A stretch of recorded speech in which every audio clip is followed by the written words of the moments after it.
Hey, folks, it's your buddy Mike Messier. I'm here with my pal Gonzo. We are going to talk about tonight pro wrestling for the pro wrestling fans here on One Pro Wrestling and Sports Fan YouTube channel. This is Mike Messier. I've got AEW clips on this channel. I've got my interview with Ox Baker. Brian Pillman Jr. makes an appearance. My interview with Bob Backlund, and basically 4 or 5 years of pro wrestling rants, interviews, and podcasts. And tonight, like I said, my buddy Gonzo is returning.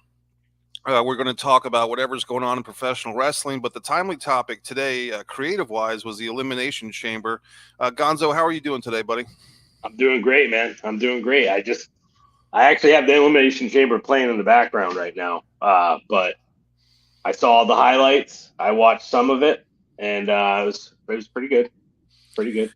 Yeah, I think probably the word that I would use to describe this show is serviceable. And basically, this show is the halfway point between the Royal Rumble and WrestleMania as far as the WWE schedule goes. As we all experienced last month, they seemed, at least on the surface, to have some booking back and forth between, are we going to do Rock versus Roman Reigns? And the fans, a certain percentage of fans would want to see that match, and a certain percentage wanted to see Cody have a rematch. And so it seems like overnight the WWE kind of pulled a 180, and they gave in to this Cody, be fair to Cody, or give Cody the match, or hashtag Cody, Cody Lives Matter. And suddenly the Cody's back in, The Rock is out. And even at that press conference they had, did you happen to watch that 2 hour, Yeah. public? I watched everything that needed to be seen. I didn't watch it when it was on, but I saw everything that was important, I guess. But yeah, I saw it. Yeah, and it was a good presentation, and probably the biggest compliment to them once again is that I heard that they were charging fans upwards of $2,000 to attend that thing. What? Yeah, apparently it included a meet and greet with Cody himself. So, oh God. So if the fans are paying, if someone's going to pay, then you charge, right? Yeah, for sure. Yeah. So I mean, but the big thing coming out of that was that basically, Rock was kind of putting over the importance of this match between him and Roman Reigns. And then Cody comes out and really goes against everything he had done the week earlier on SmackDown. And suddenly he is going to wrestle Roman Reigns at WrestleMania. And I think it was Meltzer or somebody was reporting that in the audience of that press conference, there were fans that were holding signs, we want Cody, and Cody's great, and Cody versus Roman. And it was Meltzer. According to Meltzer, all those signs had the same handwriting. Well, it's funny because I think I don't know if it was the Raw or the SmackDown after that press conference, and everybody in the crowd at that show had signs. And they actually had like 3 different signs, but it was 3 different ones that all had the same handwriting amongst themselves. You know what I mean? It was like clearly they fucking handed them out. It was so obvious. And which is kind of weird to me because, it seemed like, okay, Rock and Roman, and then not everybody, but a lot of people start crying about it, whatever. And it seemed like they just flipped right, like so quickly, and just leaned right into like the Cody thing. And it's kind of weird to like try to figure out what actually happened there. You know what I mean? Like, some people think that this was all the plan. What's happened so far has been the plan. I've heard people say that, and I'm like, maybe, I don't know. I don't know, but it was just weird to see them flip like that, because it looked like it's going to be The Rock and Roman, and if they did flip like that, either way, I feel like what they did at the press conference was good. You know what I mean? Like, I enjoyed it. It felt more like a UFC press conference in a way, like in some ways, not totally, but in some ways. And I think that's probably what they're trying to do. You know what I mean? Now that they're in the same company together, basically, they're going to be pulling things from each other that are going to help work for the other side. You know what I mean? And that felt more UFC press conference like, and I thought it was cool. I liked it. It was better than a lot of the shows. Let's put it that way. Yeah, it was different. It was unique. And yeah. Didn't they have that UFC guy come out and challenge McGregor on Raw? Didn't that happen a couple of days ago too? Yeah, it did. It did. So these two companies, as a matter of fact, while we're talking tonight, there is a UFC fight night thing going on in Mexico, and Yep. I've got to think that this morning the WWE is doing a big show out of Australia, the UFC is doing a big show out of Mexico. Obviously, those two shows were probably booked well in advance of the merger or shortly before the merger, anyway. But I don't think in years to come, Gonzo, if the WWE is going to go all the way to Australia, most likely the UFC will be there the night before, the night after. And, that's just smart business. If you're going to have two major combat sports who are owned by the same parent company, why not, double dip in some of these bigger markets? It doesn't mean to say that the WWE would do the exact same venue in a major market like Australia or Mexico or Las Vegas, but they could do another arena. They could do so many things. But just sticking with the WWE for now, and the in-ring action, I watched this show on tape delay. I kind of forgot about it, and then I woke up and I was a good boy. I did not check the internet. I did not get spoiled, except I did see one little meme on Facebook that somebody had said something about Nia Jax being stiff and difficult, and I was wondering if she had hurt her opponent Rhea Ripley. And I don't think she did, although Rhea, we'll get to that match in a little bit, but Rhea did seem to be either a little bit hurt in her match, legitimately, or just selling that she was hurt as part of the storyline of the match. But let's go by this thing one match at a time. Another interesting thing, Gonzo, is there wasn't a whole lot of matches on this show. No. I'm counting a grand total, including five matches, including the preview match. Here's an interesting stat and fact, and this, I don't know if this is a record or not, but of the five matches, guess what three of them have in common, Gonzo? Of the five matches, maybe the same time. No, I was going to say the same time, but yeah, I'm not sure. I have no idea. Three of the matches of the five matches on this show, and I don't know if this is a record for WWE, but three of them are women's matches. Oh, actually, okay. That's so obvious. I should have thought of that. Well, yeah. But with the exception of, well, it was called Evolution, I believe, 3 or 4 years ago. But has the WWE ever had, like, not to say a normal pay-per-view, but just a regular pay-per-view that's not strictly female? Have they ever had a pay-per-view which had male wrestlers and female wrestlers where more than half the card, in this case 60% of the card, 3 matches to 2, is female competitors? I don't know the answer to that.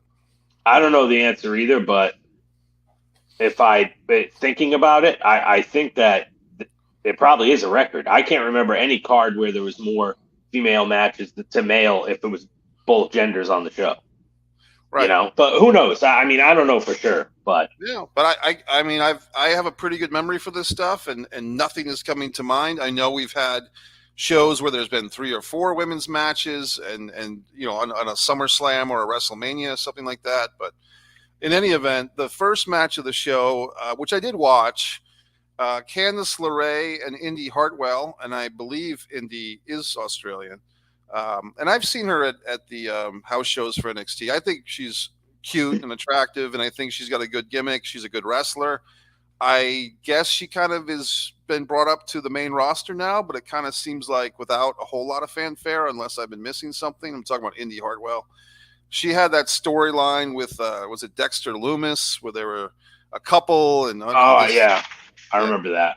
So she's popular, and going to these NXT house shows kind of keeps me in touch with what the young kids are thinking, and she's one of the people that people really like. Her and Candice LeRae, I think in real life, isn't she married or was with the thin guy, the small wrestler, the guy that's in the tag team with Ciampa? Oh, Gargano? Yeah. I think she was. Yeah, I think she was. Yeah, I think they were married in real life. And then, so basically, they challenged the Kabuki Warriors. Asuka is one of the Kabuki Warriors, and it's Kairi Sane who's returned, right? That's the Kabuki Warriors. Yes. They're the women's tag team champions, and I was a little surprised, Gonzo. I mean, if I were the booker and knowing that the crowd is kind of, not to say doing you a favor, but people here in Australia haven't seen a live WWE show. I think they said in 7 years. I believe it's the first pay per view from Australia, unless I'm mistaken. I I don't know. think it is. Yeah. So I mean, and I'm thinking the other one I was thinking of is that Shawn Michaels Triple H versus Oh, Undertaker. Undertaker and Kane, Was right? that yeah? Was that Saudi Arabia? Or was that New That was Saudi Zealand? Arabia. That was Saudi Arabia. Okay, I think around that time they did something somewhere else, like New Zealand or something. But in any event, um, like I think they had Triple H versus Undertaker, maybe in New Zealand, something like that. But in any Mm-hmm. event, this was a big show for these Australian people, Oh yeah. and maybe it's just old time thinking, But would it really have hurt to have the local girl Indy Hartwell go over and win the title with a tag team? Where, I mean, they could just flip it back on Raw 2 weeks from now. But what do you think about that? Why not? I feel like it would have been a good moment for the show. But the thing that I didn't see when she came out, I didn't see what kind of pop she got. Like I didn't see her entrance, so I don't know how much the crowd was actually behind her. Did you feel like the crowd was very much behind her, or just kind of like eh? They were all over her. They were when Candice, her partner, was in the ring. They were chanting, "We want Indy." Oh, then they should, they should have had her win then for when sure. when it, when they lost, when Candice was the one that took the pin, and when they did, they were still chanting for Indy Hartwell, and they were still chanting and everything. So if nothing else, I mean, she proved, if anyone was paying attention, and I'm sure they were, that she's over in Australia. I do feel that she's over in the States as well. And I'm telling you, Gonzo, at these NXT house shows, you see, especially for these young women wrestlers, the best of them, Roxanne Perez, they make this connection with the fans, because I think a lot of young girls, young female fans are really getting into wrestling. I hate to give them credit, but I give a lot of credit to the Bellas for their shows, Total Bellas and Total Divas, because I think that kind of started this little subsect of a subsect of young female wrestling fans who look up to these women wrestlers as their superheroes in a lot of ways. I mean, that's very interesting, and there's no reason to think that that's not the case because it's no different than us. Like when I was a kid, Hulk Hogan and like Ultimate Warrior were like my superheroes. You know what I mean? And I'm sure when you were a kid, there were certain guys too that you looked at like kind of like superheroes. So I feel like now that there's so many women that wrestle, and now women are, I mean, it's almost 50-50. I feel like it's like the way they try to showcase the men and the women. It's not always 50-50, but I feel like they put a lot of women on there, like in this pay-per-view is a perfect example with 3 matches being women out of 5, So, I think that now that there's so many, and some of them, a lot of them are really talented, but all of them are really talented, but some are like really stand out and some have good gimmicks. How could a little black girl or a little Hispanic girl, or even a little white girl, not look up to somebody like Bianca Belair? You know what I mean? Like she has a cool gimmick. She got the hair thing. She has a good attitude. She's a hell of an athlete. And so, I mean, that's cool. That's cool that females and little girls now can look up to, a female wrestler, or women can get more into wrestling because they just like watching the women wrestle. That's cool. Yeah, exactly. And to your point, buddy, the first match, once we had the women's tag team match, we go from 4 very talented women wrestlers to 6, because now we've got the Elimination Chamber, and they start this thing, this premium live event, not a pay-per-view per se.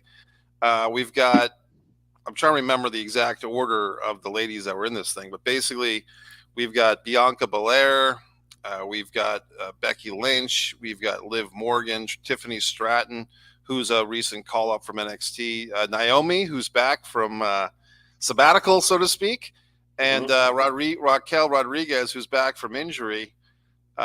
So I guess Naomi and Becky Lynch started. So here's some interesting things with this one. Gonzo, I think a month ago, the Women's Royal Rumble was generally better received. I thought it was better than the Men's Rumble. And today, I would kind of say that the Women's Elimination Chamber at least caught my attention more and seemed to be a little bit better. Maybe not by much, but maybe it's also because it's the first one that you see. But I thought that these women put on an elimination chamber that more than held their own when compared to later on we had the men's. And I know that you've kind of skimmed through this show and maybe you haven't watched all of it, but in general, thinking about like when you have women's rumbles and men's rumbles on the same show, or you have women's elimination chambers and men's elimination chambers, are you seeing a trend, Gonzo, where one outshines the other typically, or is it show to show? What do you think about that? Well, what I can say for sure is I felt the same way about the Royal Rumble that you did. I thought that the women's Royal Rumble, it started out kind of slow for me, and I'm like, and some of the girls that were coming in, I didn't know they were from NXT. I'm guessing, and then there was the girl from Impact that I never saw before. Jordan, was her name Jordan Grace? Is that her name? Yeah, it's Jordan Grace. Yeah, she was incredible. Yeah. But so I felt like that started out, steady, maybe a little bit slow, but then like once they got to like 12 to 15 girls in, I felt like that thing just picked up, and it was stellar until the end. Like it was really good. What Jade Cargill got a huge pop when she came out. Even my girl was freaking out when Jade Cargill came out because she loves Jade Cargill, and I thought it was really good. But this women's match did seem to be better too on this Elimination Chamber. Maybe, like you said though, maybe only by like a little bit. But right. Other than that, I don't know about like last year. I don't know. I don't remember the Royal Rumble from last year, or any of the. Did they have a women's elimination chamber last year too? They did, right?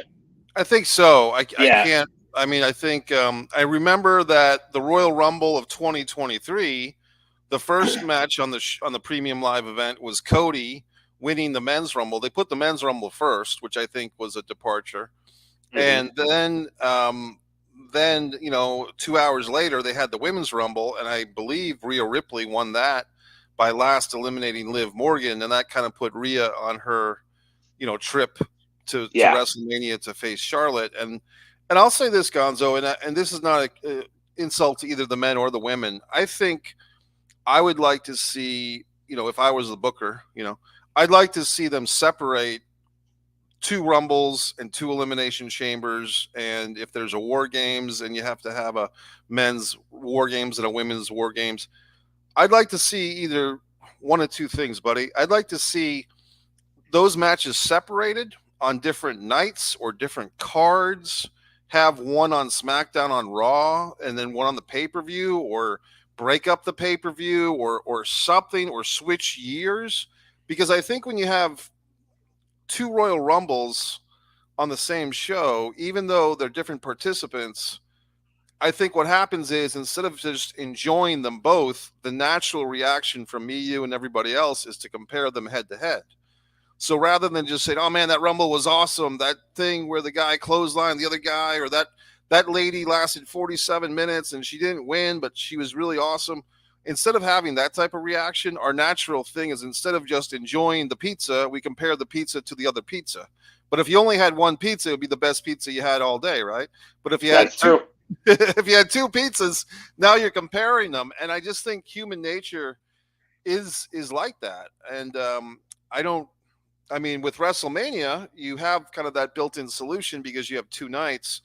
I don't think you necessarily need to make Survivor Series, SummerSlam, Royal Rumbles, and Elimination Chambers. They don't have to be 2 nights across the board. Mm-hmm.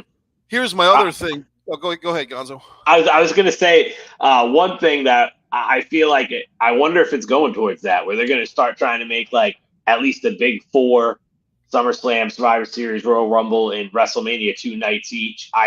If they did that, that wouldn't shock me. But honestly, what my beef is, I absolutely despise the gimmick pay-per-views. Like tables, ladders, and chairs. So that's in October, so we have to have some TLC matches. And then Elimination Chamber. Like it's in what February. Oh, we got to have some Elimination Chamber matches. And they have Money in the Bank is like the only one that I think is okay, because they're going for that contract and everything. So there's a lot of stakes, and I feel like that's okay. But other than that, I hate the gimmick pay-per-views. It drives me nuts because it's like the matches don't mean anything. Because every November there's going to be a Hell in a Cell, or there's going to be 2 Hell in a Cells, a men's and a women's. And I liked it back in the day when it was like, holy shit, Kane and Undertaker are trying to kill each other so bad that we got to put them in a Hell in a Cell, or we got to put them in the fucking Inferno match. Like, it was better when the stories and the angles built up to having that kind of match, because then the match meant more. Now it's like I feel like it takes the shine off of it. Like those matches don't mean shit anymore. Well, I'll give you, buddy, if you think about it, this goes way, way back, this problem that you're discussing. Cornette had a term for this. It's like you used to have a match that demanded a stadium event. Now you have a stadium event that demands a match. For instance, when Kerry Von Erich challenged Ric Flair going back in 1984, they booked the Cowboys Stadium, I think it's called Texas Stadium at the time, because they figured, hey, we're going to get a huge crowd because people want to see Kerry beat Flair in honor of his brother. Well, flash forward a year later, and they're kind of like, well, shit, we did it last year. We got to do it again this year. And so now it's like, well, do we just put Kerry back in there for a rematch? And the decision was, well, let's put Kevin in this time. And I think they had 5 or 6 or 7 less thousand people the second time in 85. And by the time they got to 86, that number was down to 21,000. And in a different way, the WWE doesn't have quite that problem because they have so much marketing and infrastructure going their way. But I'm going to go back to WCW, buddy. WCW, they had this Horseman, Dusty, Road Warriors, Nikita Koloff, Paul Ellering, J.J. Dillon feud going on for 2 or 3 years. 85, 86, summer of 87 comes, and we're going to have the War Games. Now, back then, that was, an arena show in the Omni, and then I think at the end of the month, they had a second one in Florida, and those came out on VHS, going way back when, right? But to your point, it was this thing had built up for 2 or 3 years, this mega feud with all these top guys, the Road Warriors, Dusty, Nikita, and the Horsemen. Now, once they established War Games, once WCW became a pay-per-view company following in the footsteps of the WWF, WCW got in that same trap, buddy. And within 3 or 4 years, you had something called Fall Brawl, the War Games. And you had, some were decent. I mean, like the first couple, I think in 91, they had one in I want to say March, which was like. Was that the one where Sid almost killed Brian Pillman with the powerbomb? Yep. That's the one, buddy. Yep. Yeah. So you had Sid, Larry Zbyszko substituting for Arn Anderson, Ric Flair, and Barry Windham, a 4-man War Games team against Sting, the Steiners, and Brian Pillman. And Pillman legitimately got knocked out. It was the first time that a heel team ever won a War Games. And my point is, but then take a look at something like War Games 93. It's a mess. That's the one where the Shockmaster fell through the wall. And, horrible. Right. And as great as Harlem Heat became, they were basically rookies or newbies, at least in this match. They were in there with Big Van Vader and Davey Boy. And it was just a really non-good War Games. And I think that the next year they had one that was almost as bad. They had Dusty Rhodes coming out of retirement at like age 55 to team with his son and the Nasty Boys, a really hodgepodge team of Dusty, Dustin, and the Nasty Boys against the Colonel Rob Parker, I think Meng, Arn Anderson, and Bunkhouse Buck. So I think, not to cut you off, but I think that you're saying that the one you're talking about was 94. I think 95 was when they had the Dungeon of Doom, where it was like Brutus Beefcake playing the Zodiac guy, and John Tenta was the Shark, and then they had the Mummy. Remember that? Wasn't that War Games 95? Yeah, good memory. And that was out of Asheville, North Carolina, and that was the main event. And Luger actually substituted for Vader because around that time, that's when Vader had his fight with Paul Orndorff, and Luger came over to Nitro, and it was almost like an unofficial swap of Vader to WWF for Luger to WCW.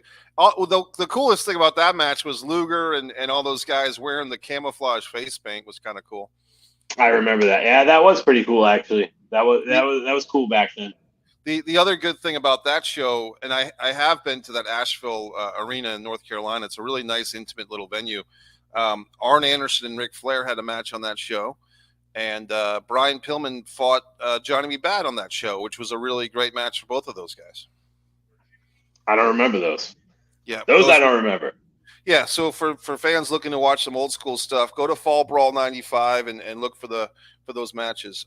Let me get back to my other point, though, because I was just illustrating your point that these yearly gimmick match pay-per-views, sometimes they work, sometimes they don't. But if you're basically pre-programming them, which I think Gonzo is really just a case of now pay-per-view, now premium live events are dictating the industry. I think AEW, on the other hand, kind of doesn't have that problem because at least to me, buddy, I could be wrong, but it seems like AEW doesn't plan their exact dates or doesn't book their arenas quite as far ahead. You know what I mean? Mm-hmm. And so they have it seems to me, I could be wrong, but it seems like Tony Khan and AEW have more freedom just because they're not locking into these things so far in advance. Yeah. And also so they have the blood and guts thing. And then I want to say they have one other one that I can't remember what it is, but it's not like they have a blood and guts pay-per-view.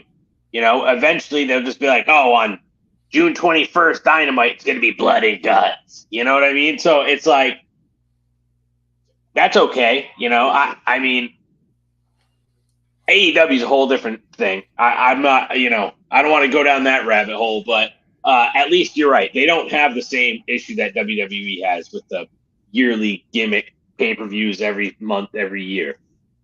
Stadium Stampede is what I think you're thinking of. That's the other one. Yeah. I actually was in attendance for the first Blood and Guts of AEW, and that I believe was Cinco de Mayo 2021. It was Chris Jericho and his team. I taped the whole thing on my phone, so that's somewhere here on this channel, One Pro Wrestling and Sports Fan, the mic cam, so to speak. Another guy in the audience actually did a lot better job than I did of taping that thing. And the reason why I put over both my recording and his recording is that broadcast on Dynamite was so full of commercials. A lot of people complained like, hey, we're trying to enjoy this match and we're just seeing like most of it is commercials. Mm-hmm. Let me get to my other thought here, and then we'll go back to the one by match. If anyone's out there watching live time, feel free to comment or question. Here's a thought, buddy, and this is one of those mind-blowing, game changers of a conversation. Ideas, at least I think so. So you have a women's elimination chamber, a men's eliminations chamber on the same show. Basically, that's like an hour, if not more, of action dedicated to two matches that are basically the same match, just with different lineups based on gender. Gonzo, could it be possible to incorporate those two elimination chambers so that all 12 participants compete in the same match, and somehow there's a men's winner and a women's winner in the same elimination chamber? You put all 12 in, and it's just like only men can pin men or submit men, only women can submit women. But great idea. Great idea. Yeah. So that's the way that my mind thinks. And then could we do a 60-person Royal Rumble where a man comes out then a woman comes out, then a man comes out, and two rings? I think at 2 rings you might be able to do it. Okay, 2 rings. So then you got you got the pink ring and you got the blue ring. Yeah. And then you got oh God. So I mean, I guess I was going to say you have the Nyla Rose third ring, but I mean, I don't know. I'm not trying to get, but basically, like you have the rainbow ring where everybody. Yeah, right. So, but everybody's welcome in that one. Yeah, the non-gender conforming ring. Yeah. So, but my point is a Royal Rumble, double Rumble, where you have the pink ring, the blue ring, or the whatever you want to call it, the men's ring, the women's ring. They could even do that if they wanted to, Gonzo, with Raw and SmackDown. You know what I mean? If you really wanted to get cute, instead of we get one Royal Rumble winner and he picks his opponent, why not have 2 simultaneous Royal Rumbles, and then the winner of the Raw ring goes to the Raw champion, and the SmackDown reign goes to the SmackDown. But there's what I have heard, Gonzo, I think through Bruce Pritchard's podcast, Something to Wrestle, is that Vince was just not a fan of two-ring shows. I guess in recent years, they kind of got away with it because he's getting older, or now that he's gone, not deceased, but he's not in charge apparently. But I guess they finally started getting war games in on under the radar because Vince either let up on that or he had less and less power. Who knows? Yeah, and that doesn't shock me. Yeah, I've never heard that about Vince with the two rings, but that doesn't shock me at all. But I would expect. I think we're going to see wrestling go in a really different direction now. That at least WWE. That it's not crazy Vince anymore. And these people want to make money, and these are Hollywood produced, like Ari Emanuel, Nick Khan. They're some of the most powerful. Well, they were still are, but they started out as some of the most powerful people in Hollywood. And I just think that they're just going to try to take this thing bigger and bigger and bigger. And you can see it already. They got Logan Paul. Right. They had Bad Bunny. They're already doing collabs with UFC guys, and that's the other thing I want to say too. Michael Chandler called out Conor McGregor on Raw, but he also signed a contract with WWE. Michael Connor did? No, Michael Chandler signed a contract Chandler. With WWE. So I just think that who knows? Maybe in 6 months we might see Brad Pitt in there or something. Who the fuck knows? But I think they're going to try to take it into a different direction, and I think that ultimately that will be good for it. And I think that there is a possibility we could see the gimmick pay-per-views go away. We could see that. I really believe we could see that. So, it's actually a good. I feel like it's a great thing that's not Vince anymore, because now we don't know what's going to happen, and at least there's some fucking light at the end of the tunnel. You know what I mean? Yeah. Whereas before, I feel like Vince was just getting older and older and crazier and crazier, and had too much power, and the product sucked. What do you feel about? Because I know you and I are the same. Like, I don't really watch the weekly shows. I'll watch the PLEs. And then if there's something, like if I know that Roman Reigns is going to be on SmackDown, I'll watch that to see what he does, or certain people I'll check it out. But do you feel like Triple H's booking is better from what you saw, or do you feel like it's the same, or like a lot better? Or how do you feel about it? My gut instinct is to say that it is better, and I feel that if you just compared them, you've got basically a 54-year-old guy. I think Triple H is 54, something like that, and he's a worker. I mean, he's a guy that from Jean-Pierre Lafitte or whatever, or I guess Jean-Paul Levesque at Starrcade '94, losing to Alex Wright in a pretty good match, to wrestling Mankind at the King of the Ring in Providence, and everything he did before, since, and into the NXT stuff. I think all signs lead that Triple H is more of a wrestler's booker. He's more of a smart fans booker. I would want to guess, although I can't be exact, but I think Triple H probably had a hell of a lot more to do with things like the Mae Young Classic and the Dusty Cup tag team tournament in NXT than Vince ever did.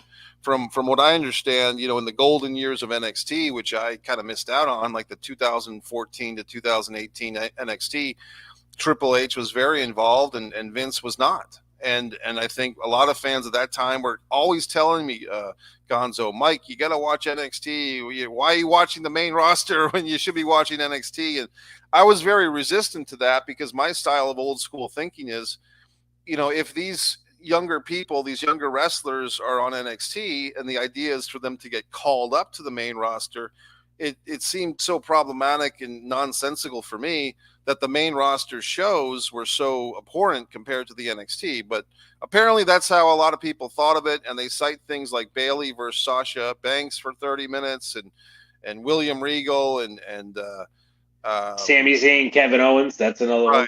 Samoa Joe, and Nakamura.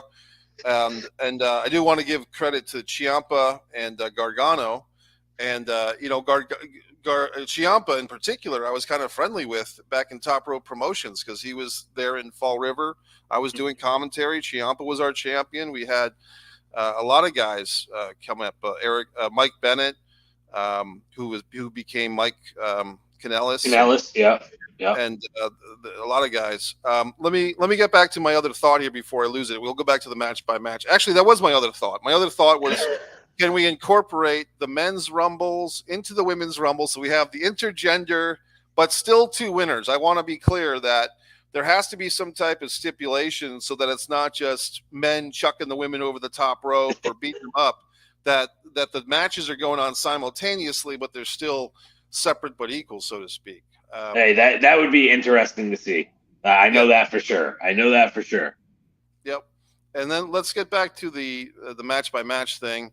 So then we had the men's, we had the women's chamber, then the next, and it was won by Becky Lynch. So it seems to me, buddy, that this was not terribly unpredictable. Becky and Rhea have been doing a lot of stare downs lately. So I think at WrestleMania, Gonzo, let's get a little bit ahead of ourselves here. Do we go back to Becky Lynch? Do we try to pull out one last Becky Lynch push? Or do we stick with the hot hand here? And look, everybody, the simp mania for Rhea Ripley. Everyone loves this chick. She's gorgeous. She's got this hot look. She's big and strong, but she's still very voluptuous. Gorgeous woman. Everybody's a mark for her. So do you go with the simp bait of the day, or do you give Becky Lynch one more round with the title? What do you do? I really feel like it all depends on what they do for the next 2 months or a month and a half or whatever it is until WrestleMania, because it's like if they, I think either thing could work. Like, let's just say that. I think either thing could work. Rhea Ripley's been the champion for a year. You know what I'm saying? So it's not like she was the champion for 3 months and you're going to take it off her. She's been the champion for a year. So I think either thing could work. And I feel like it depends on how they book it and what they want to do. But if the crowd really gets behind Becky, if they can really get her, who knows, maybe her and Rhea Ripley get into a brawl and she bust her face open again. And then all of a sudden we're back in 2019 or whatever, when she became the man or whatever. So, I think either thing could work. If the fans really got behind Becky, like hardcore, if they booked it that way, then why not put it on her? But also Rhea Ripley, it couldn't hurt for her to keep the belt either, because she hasn't. That's the thing with her, is like I feel like she hasn't cooled down. Like she won it a year ago, and she's like just getting hotter and hotter throughout the and it's almost a year later, so. Either thing could work. It might be fucking foolish to take it off of her. It might even be foolish to take it off of her. It's tough to say, I think.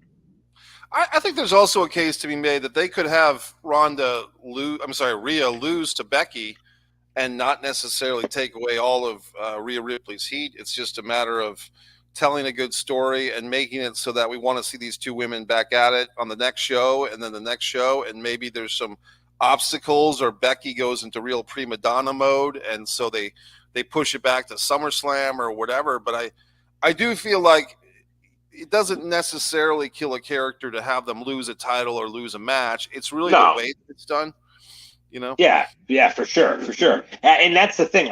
That's the other part of it. Even if they took the belt off Rhea, I don't think that it would even hurt her because of how over she's gotten. The belt isn't what got her over. You know what I mean? She won the belt. She was already getting over. And I feel like the belt, whether she had the belt or not, she would still be exactly where she is right now, as far as how much the fans are behind her. That's what I think. So I feel like in that case, it probably wouldn't even hurt her if they took the belt off her, as far as how much the fans are behind her. Yeah. So a few other storylines didn't happen because of this. Liv Morgan is not going to get her big match with Rhea Ripley. I'm drawing a blank. Has Bianca Belair challenged Rhea Ripley or vice versa? Have we seen that dream match? Or I don't recall it. I don't know. I'm not sure, but I don't recall it. I think that's the one that if that happens at SummerSlam or whenever, I guess if I were on WWE Creative, I'd push for that as soon as possible, and not to be sexist, but the truth is, before either one of these ladies, if they have a decision to have a family, to basically have children, you'd probably want to have that match before that occurs, because then they're off the shelf for 2 years in Becky Lynch's case. So I would push.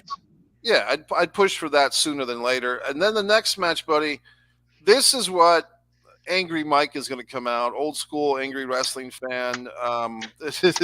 Judgment Day with no E, champions. And I was wondering, are they the Raw champions, the SmackDown champions? They're the unified champions. Okay, good enough. They had two sets of belts, a red set and a blue set, against the New Catch Republic. Pete, Don't Call Me Butch Dunn, and Tyler Bate, who I think has a nickname that I'm going to take issue with. I think they call him the Big Strong Boy.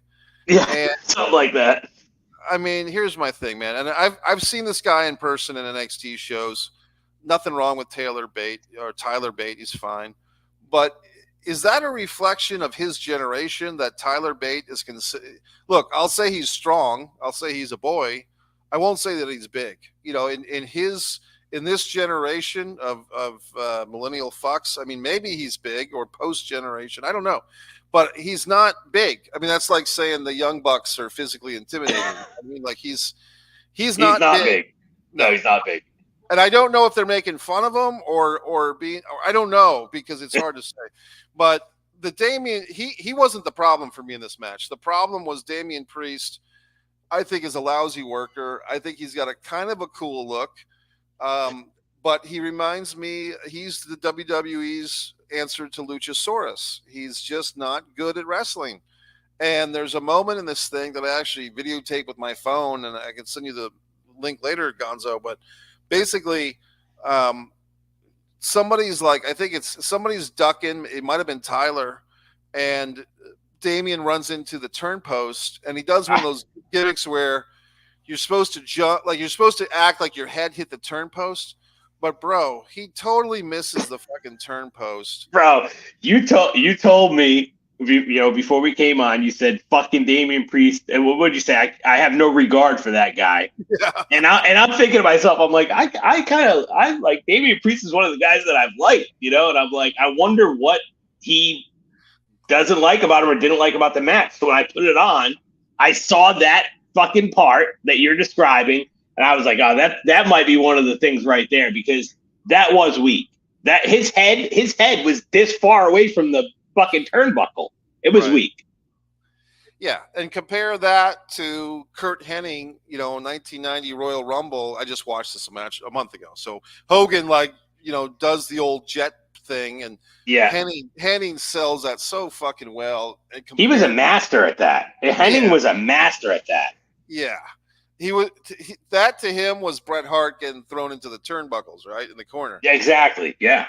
So Damian, look, man, and it's almost like, you know, and maybe that's a good thing. He's basically been forgotten as Senior Money in the Bank, or, you know, Dinero in El Banco. I mean, people are just totally forgetting that he's walking around because they've kind of buried him in this tag team championship thing. The Judgment Day to me is kind of all over the place. And granted, I'm not a weekly watcher of Raw or SmackDown, but it's like the men are heels, but Rhea is the number one baby face in the company. Yeah, so. yeah. It's definitely really, it's gotten a little flaky, the whole thing, I would say, for sure. It's very odd. Yeah. And, you know, what's the other guy, Finn Balor, who 10 years ago was such an indie darling, you know, in Japan and everything. I remember my friend Moro Canepa in Rhode Island telling me how great this Finn Balor was, Prince Nevian or whatever the fuck. And he's, to me, he's just so mid at this point. Like, he's just another guy. I will say he fucking killed that. Was that Big Tyler Bates that he hit with that finisher? He fucking killed him with that thing. I've never seen him do that move and not fall backwards. You know what I mean? Because it takes like all the weight off of it. He fucking landed on the guy and fell forward. And I'm just like, oh my God. Like, he came down like right on him. That was crazy. I'm going to watch that again, buddy, because I'm still getting over fucking how bad Damian Priest is. I thought you were going to say too, because there was a spot where he did like a double choke slam in the corner. Right. And I thought that maybe you were going to say that you fucking hated that too.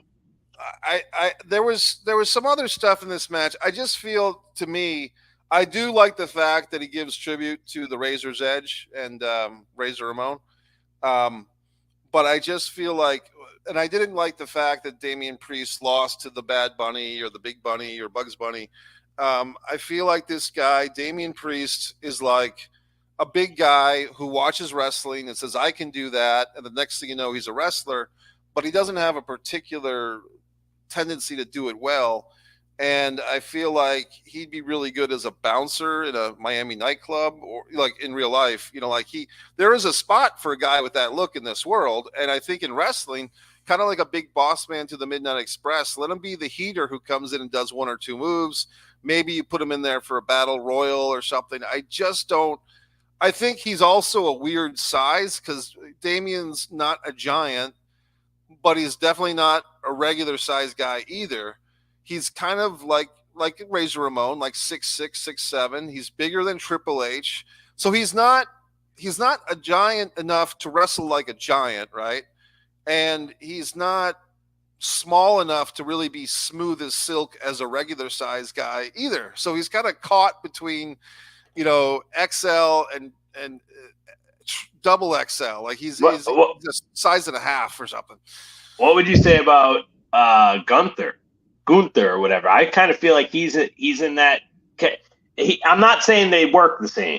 Right. You know what I'm saying? I'm not saying that, but I'm saying size-wise, I feel like he's kind of in that category too, where he's not a giant, but he's definitely a lot bigger than the average wrestler, and he can't really wrestle like a giant either. I think the difference is Gunther's just more naturally skilled at wrestling. That's all. I would agree with that. I would agree with that. And look, I mean, and that's one thing that I would even criticize myself, buddy, because it's like, what does naturally skilled at wrestling mean? Like, how can you be skilled at something that is whatever you want it to be? And, with it's predetermined and all this stuff that we know. And it's aesthetics. Really, it's aesthetic stuff. That's all it is. Yeah. I mean, when people say who's the best technical wrestler, now I'm like, what does that even mean? Because you can say that Dean Malenko is a technical wrestler, but where is this book of technical pro wrestling moves? It doesn't exist. You know what I mean? I look at it like, because there's looking at them, as a whole with, all the character, the promos, the wrestling, all of it together as a whole, or there's just looking at them, how they wrestle in the ring. That's kind of how I look at it, either just in the ring or everything all together, and yeah, technical wrestler. I don't really know what that necessarily means. We've got about 11 minutes left, buddy, just so you know. Our next match, and we're getting the match, like I said, 5 matches, including the pre-show match. Bobby Lashley versus Drew McIntyre versus Kevin Owens versus LA Light versus Logan Paul versus Randy Orton, WWE World Heavyweight Championship #1 Contenders Elimination Chamber match. As I was reading that, buddy, I had a flashback to the first couple of Elimination Chamber matches. It's interesting. This thing is over 20 years old. But those first 2 I thought were really great. Do you recall those Shawn Michaels and the Goldbergs? Yep. How do you feel, just before we get into this one, how would you compare those early Elimination Chambers to the ones we see these days? I feel like those other ones were just a lot more vicious. You know what I mean? Those looked, like these guys were really fucking laying it in on each other, but pretty much on everything. And the actual structure was way more brutal. There was no padding or anything. I remember like they were getting thrown over the top rope and landing on that platform thing. And I'm like, damn, dude, like that's solid steel, like that they're landing on. So I feel like they were more brutal, and you just had more larger than life guys back then. I feel like in there, Goldberg, Shawn Michaels, Triple H, like all these, huge fucking stars that are still stars today. You know what I mean? And now I feel like it's they've softened it up a little bit because there's like some padding in there, and they changed just the way it's built and everything. It looks a lot different than it used to. But I mean, I can't take anything away from what they actually do in the matches now, because I feel like all of them fucking lay it out on the line still, But those other ones were vicious. Those older ones. No blood in these ones too. And the thing that I would say, buddy, as an overall thing is just the Elimination Chambers, like you said back then, 2002, 2003. They were more about the viciousness, and now it feels like they're more about the stunt work. And going back to Tiffany Stratton, in this one this year, with it was a really, Jim Ross complains about it when a wrestler jumps and 5 wrestlers stand like bowling pins to catch him. But in this particular situation, I'll give Tiffany Stratton a lot of credit. She pulled it off really well. Let's take a look at this men's elimination chamber. It was kind of interesting, Gonzo, because I think they did do a kind of a nice old school way of transitioning a feud. Basically, they kind of transitioned Logan Paul from feuding with Kevin Owens into feuding with Randy Orton, using this brass knuckles to basically cost Orton the match. And before that, Orton had eliminated Logan. So I think creatively, one good thing about something like this elimination chamber is you can do that. You can kind of seemingly less, or whatever the word is, go from the Kevin Owens feud with Logan to Logan versus Randy Orton, and most likely we'll see Randy versus Logan at WrestleMania, and Kevin Owens has got to find something else to do. But overall, buddy, what did you, and our winner, which was kind of predictable, which is fine. Drew McIntyre wins this, so he gets to face Seth. They already put the lower third on. What did you think of Drew winning this elimination chamber to face Seth?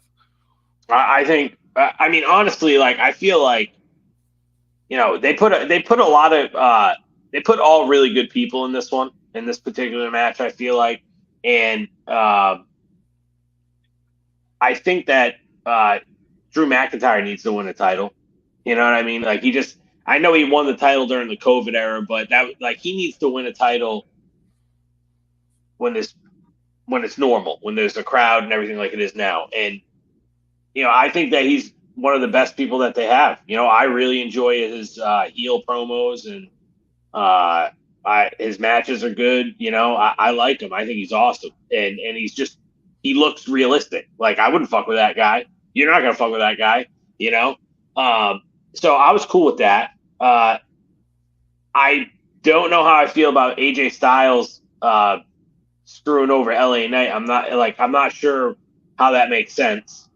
I kind of feel like it might be one of those things where AJ Styles is going to be like, well, he took my spot in the match. So he can't win. Which I feel like if they do that, it might be kind of weak. I hope they have something better than just that.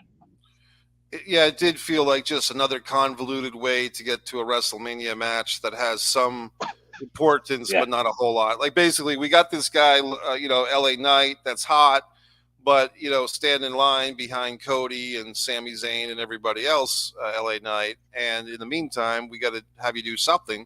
So our best all-around worker in the company is probably AJ Styles. So we throw you in there with him and get a good match for you. And I think LA Knight and AJ Styles in his own way are such good storytellers that I think they'll be fine. We were down to about 7 minutes. Now we get to Nia Jax versus Rhea Ripley. Let's not hang on this one too much, but I do want to say there was a moment early in the match where I was wondering, did fucking, Nia Jax hurt someone else again? She did kind of the butt drop thing, and it looked like she kind of squished on Rhea's ribs. And I was wondering, is Rhea really hurt? And the rest of the match, buddy, was, to me at least, watching it just one time, it felt like 80% Nia Jax was dominating, and basically Rhea kind of gets a few moves in at the end and gets the pin. I mean, the big thing is, yay, Rhea Ripley wins this match. But to me, buddy, it just felt like a little less than a great showcase for Rhea Ripley in her home country, because she was kind of dominated for most of the match and just got a couple of moves at the end to win. What did you think? I would agree with that. Why not make her look a little bit better in her home country or whatever? Unless they were trying to, I feel like with the way that they are, maybe they were really trying to somehow make her feel like an underdog to them, that she was an underdog, came back and won. But I don't know. I feel like I don't think they're doing anything with Nia Jax and Rhea Ripley going forward, or not much at all, obviously, because now it looks like it's going to be Becky and Rhea Ripley at WrestleMania. So I feel like, you could have made her not take such a fucking beating from Nia Jax. Just, they're not going to do anything anyway. I mean, if they were going to have more matches, then do that. Why not? But there's like a one-off match. I think so. I'd like to think so, but got to remember, I think Nia is first cousins with The Rock, so it seems like Nia Jax always gets a little bit of favoritism, or they look the other way when it comes to her lack of technical, of just safety, you know. But I could see this is a real old school reference when Bruno Sammartino and Pedro Morales wrestled in the Chase Stadium. George the Animal Steel came out in the middle of the match and had to be dragged away by security. So when you have kind of like a babyface versus babyface thing, it seems like the WWE traditionally throw in a heel in the mix just to kind of spice things up and have like a looming threat of a heel in the shadows. So I'm comparing Nia Jax to George the Animal Steel in 1975, folks. I mean, hey, that would work though. I mean, that would work in this situation. You know? Yeah, yeah. And funny, buddy, we're running out of time. We only got like 3 minutes left. But the thing that I really wanted to get to, which I will now, but I wish we'll maybe have to say this for the next time, is I feel like the guy that's kind of being phased out of WrestleMania that I thought was going to be the big fucking deal this year at WrestleMania 40 in Philadelphia. And to answer your question, why did they switch gears, or did they switch gears? I think they switched gears because The Rock does not want to be booed at WrestleMania, because even when the casual wrestling fans, like the once a year wrestling fans, like the once a year Super Bowl fans that come out, I think that The Rock doesn't want to go into the ring with his cousin Roman Reigns and have people booing and shitting and cheering for Cody. And The Rock has to explain to his international film partners why he's the number one box office guy in the world, but people are booing him out of Philadelphia in his home country. And I feel that The Rock said, you know what, the hell with it. If they don't want me, if this amount of fans, you know, whether it's 80%, 90%, or 50%, if this percentage of the fans are going to shit on me versus my cousin Roman Reigns, I don't need you guys. I don't need to wrestle. I can still be on the board. I can still take a big paycheck and get all my copyrights back. But why would The Rock want to wrestle under those circumstances? So I personally think, Gonzo, it was supposed to be The Rock as babyface versus Roman. I feel once they got that initial feedback on Twitter and everything else, they pulled an overnighter. They switched gears real quick. Rock didn't wrestle today in Australia, and it doesn't look like, unless something drastic happens, he's not going to be at Mania. What do you think about this? I don't know what they're going to do, man. I honestly, I'm kind of glad, because this is feels like way less predictable than it has felt in a long time. But I have seen a lot of people online say, oh, well, it looks like they're setting up, off that Grayson Waller effect that they had. They're trying to set up Cody and Seth versus Rock and Roman night one of WrestleMania. And I thought about it, and I'm like, man, if they did that I feel like that wouldn't be a bad move, because then you could still have those guys on night two. I can't think that would necessarily be a bad move. It could add a lot to it, a lot of different avenues for storytelling by doing that. And then also, if let's say Cody and Roman are both beat up from the match the night before, that adds so much more to the second match, the night two match, because now you can just play off of that, and there's so many different ways that you can play that because they're both beat up. So I mean, if they do something like that, I'm totally cool with it. But I don't know. That's the thing. I don't know. Yeah, and it would be interesting, because it's just so it's interesting how things change. Back in the day, Ric Flair is literally wrestling 8 times a week. 55 minutes versus Nikita Koloff in Baltimore, and then hops on a plane to Philadelphia to do the same thing with Nikita at night. I mean, those are real stories, folks. Flair and Steamboat wrestled, twice in a day in the Capitol Center in Baltimore, I think. And so it's just what the wrestlers did in the 80s and the 70s and the 90s. These guys, Roman Reigns wrestling 10 times a year, whatever it is, would he be up for doing 2 matches back to back? He's physically capable. I'd like to see him do it. Hey, buddy, we got to wrap things up. I'm going to give you, go ahead and say anything you want in the next 25, 30 seconds. Just follow me on Twitter, Gonzo at Gonzo Shark 1, and follow me on Instagram at the Gonzo Shark. That's it. Yep. And Gonzo, man, thanks for doing this. This was last minute. Me and my buddy Jimmy Faluca have got a very special, very different sports take coming up. That's coming up. I've been working on that for literally years, but Jimmy's going to help me with that presentation. One Pro Wrestling and Sports Fan YouTube channel. Tons of stuff on this channel, folks. Clips, stuff you won't see anywhere else. Thanks for checking us out. Mike and Gonzo.